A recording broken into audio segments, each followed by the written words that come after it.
What's happening all? It is what is it? Tuesday, the 29th. So coming to the end of November, been kind of a rougher month. You get into the holidays, that kind of stuff. A lot of people are focused elsewhere. So our ability to get things done the way we're used to getting things done, not as easy, right? So, but it's one of those things where I take our lumps at this point and keep moving forward and keep making the best of what we got.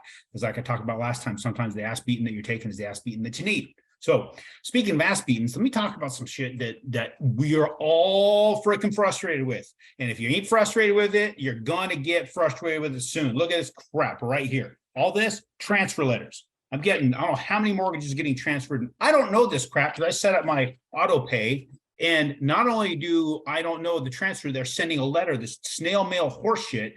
But then when I finally figured out, because I'm late on a payment, I'm getting the hate mail from the new servicing company saying, why haven't you paid us? I'm like, you guys haven't even told me for shit. It's like sometimes I'm getting the letters that it's transferred after I get the hate mail that I'm late on the payment. So there's that. The other thing that I'm running into, and you're going to possibly run into the same, is now I'm getting my insurance companies busting my balls saying, why haven't you paid the insurance? I'm like, it's part of my mortgage. Well, who's your mortgage company? They'll call them. They'll try and provide a service for me so I don't have to sit on hold, but they want to verify that it's my account. So they need to get me on the phone. So I got to sit on hold and talk to these people just to explain, yes, that's my insurance. Yes, it's the exact same damn insurance that you bought from the other lender. Nothing's different. And yes, I've had that freaking insurance company for 15 friggin' years, right? So, I'm ranting here. And I'm really toning myself down because if you could see me yesterday, you would just look towards Arizona. That would have been a damn mushroom cloud. I was so freaking lit over all this stinking paper. I got stacks of it here that I've been dealing with this crap of people buying the mortgages. And it's one of these things. If you buy the damn thing, why can't you just go with what's there? Why do you have to have me get involved to tell you what to do and go through all the verification that, yes, you should be paying these things because I've been paying you? It is very frustrating. It's extremely frustrating. Now, but I didn't go off like that on the representative. They don't know. They're just doing their job. They're paid an hourly wage to do the job that they do to give you the best information they can. And what they know is what they know. And they just got your deal. So I'm going to caution you against freaking out on people. Being calm, being collected, having a conversation with people get you a lot further than being ready for a fight right out of the gate. And I was ready for a freaking fight. I didn't have time for this crap, but we got it settled out. It took me probably about 3 hours of my life yesterday to do this for, I think, 3 accounts. Now, I've gotten a lot of people send me some emails, some calls, some texts saying, Aaron, can you just contact your company and have them not sell my loans? I'd rather make a payment to one place. I'd love to. Believe me, if I had that authority, I had that capability, I'd have done that shit for me a long time ago. I can't. I'm stuck. So if I'm having to go through this crap, unfortunately, all you guys have to go through it. I hate the fact that that's the case, but it is. We've got to be able to move this paper. This paper is how we get reimbursed. We fund it with our money. Then we have to move the paper. Sometimes we service it ourselves. Sometimes we move the paper to get reimbursed. We can fund more loans. Otherwise, we're only be able to fund so many hundreds of millions of dollars worth of loans, and we're sitting there and nobody gets to do business with us anymore. I can't have that either. So something you have to deal with, something you have to live with. So what do we got going on in the market today? Let's see. I hope that as I share a screen with this thing, it's going to work well and not hold me up like it has been lately, because it's been doing that a lot.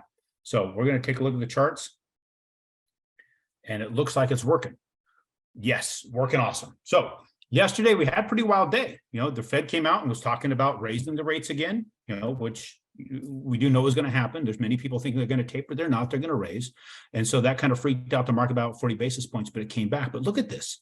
Since I last talked to you guys, we've had some pretty good runs. We've stayed above this level of support, which used to be it was actually a line that is resistance, a ceiling. Now you've got that support. It's support now. Plus we have all these moving averages of support. We're in really good shape, but we're going to get squeezed here. We're going to get squeezed by the 100-day moving average, and we're going to get squeezed by our support line. We'll see where this plays. You see it keeps hitting that 100-day moving average. So this is a technical thing that we're going to see how that trades out, because traders are putting their sell orders in, they're putting their buy orders in, and they're playing back and forth. There's going to be certain news that comes out in the market that will move it one way or the other when it starts to get squeezed. We'll see how that plays out. Now, things that are happening in the market today, they're very interesting. If you watched anything at all, you can see on your Instagram, see anywhere that there's these things going on in China. The protests are up, the way they handled COVID with the lockdowns. I don't know how true this is, but supposedly I saw a video of them welding closed a door to an apartment building to keep people locked inside. That's freaking nuts. So The people are rising up. They're done with this shit from what I can tell. They're fighting back against their government. There is a thought that that's going to ease things up. And if it does ease things up and it releases stuff and we have people back into society, if you will, and they don't have these lockdowns like they have in China, what's it going to do with consumption? Consumption is going to go through the roof, guys. That's going to hurt inflation. Inflation is not done on its run. A lot of people think that we're on that run. We're starting to get control of inflation. Rates are going to come back down. I'm sorry. I don't know that that's going to be the case. Inflation is the enemy of bonds. Inflation is going to drive interest rates up. The higher our inflation goes, the higher our interest rates will likely go. We may have a pause right now. We are looking good right now.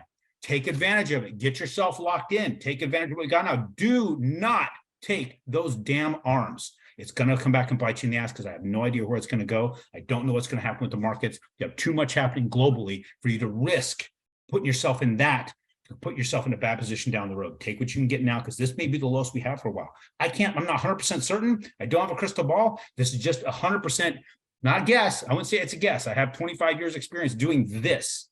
The people selling you that shit don't have that kind of experience. They don't know what's like put you through hell. They just want to sell something. And if they can't talk to you about all the benefits of real estate without talking about cash on cash return, and that's it, and you take that low armed right now, question who you're working with, guys. Thank you. I appreciate you always listening. I appreciate you participating. Appreciate you going to the website, scrolling down, aaron.chapman.com, looking at that donate button. We got to make sure that we're helping out those who are less fortunate than ourselves. And I will talk to you guys on Friday.